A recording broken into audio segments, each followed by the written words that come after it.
La primera fase de la pandemia de coronavirus se ha caracterizado por la expansión del COVID-19 y un confinamiento global que ha dañado gravemente la economía, con el objetivo de provocar una crisis a gran escala.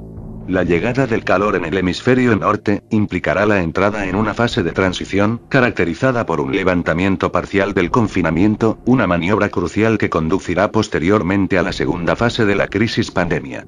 Los pretextos oficiales para justificar el levantamiento parcial del confinamiento serán que la curva de infecciones se estabiliza o disminuye, y que el virus, con el calor, reduce su capacidad de contagio, en mayor o menor magnitud.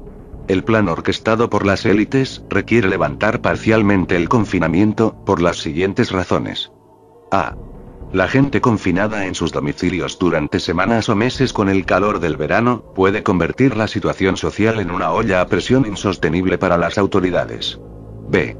Una segunda oleada de la pandemia solo puede justificarse si se ha producido un nuevo escenario de infección masiva, incompatible con un confinamiento total de la población. Características de la fase de transición. La fase de transición se caracterizará por una alternancia de desconfinamientos y confinamientos masivos, justificados por la aparición de nuevos brotes recurrentes del COVID-19.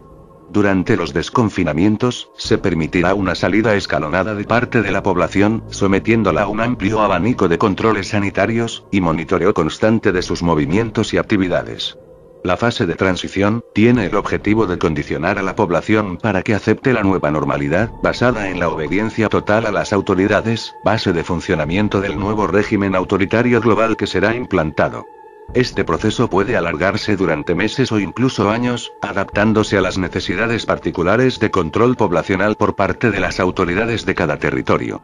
Durante esta fase, se irá haciendo explícito el colapso económico global, en diferentes etapas y territorios, y se irán aplicando de forma paulatina medidas paliativas, que serán vendidas a la opinión pública como soluciones, que conformarán los cimientos del nuevo orden global que ha de ser impuesto. Los posibles estallidos sociales, en forma de protestas o disturbios que puedan producirse por el colapso económico, serán controlados y modulados con la aparición de nuevos brotes de la enfermedad, y sus correspondientes confinamientos obligatorios. Los medios de comunicación desempeñarán su labor propagandística, destacando como positivas todas las actitudes de sumisión a la autoridad por parte de la población, calificadas como cívicas y solidarias. Paralelamente y como contraste, los medios se llenarán de noticias destacando actos incívicos y delictivos, crímenes, saqueos, incendios de vehículos, violaciones y ocupaciones ilegales de domicilios, justificando así la necesidad de una represión policial generalizada, un control absoluto de la población, y la militarización del espacio público. Los colectivos uniformados, médicos y sanitarios, policías, soldados, etc., serán elevados definitivamente a la categoría de héroes, al ser representaciones visibles de la autoridad, ahora convertida en sinónimo de protección. A medida que avance la fase de transición, se irán produciendo avances puntuales de lo que será la segunda fase de la crisis epidemia, en forma de actos terroristas y yihadistas en Occidente, realizados inicialmente por lobos solitarios.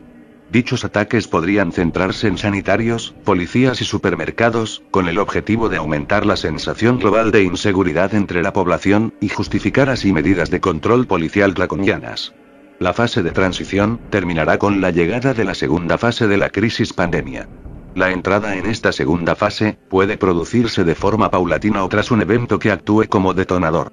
La segunda fase, más violenta y traumática que la primera fase y la fase de transición, se caracterizará por nueva oleada de la pandemia mucho más letal que la primera, posible mutación del virus o aparición de un nuevo agente patógeno, extensión del terrorismo islamista y terrorismo de extrema derecha, contra colectivos musulmanes e inmigrantes, crisis migratorias, controles fronterizos, muros y campos de internamiento a gran escala. La conjunción de estos elementos críticos servirá para justificar ante la opinión pública la necesidad de un control masivo de la población, y la implantación de un Estado policial para garantizar la seguridad de los ciudadanos.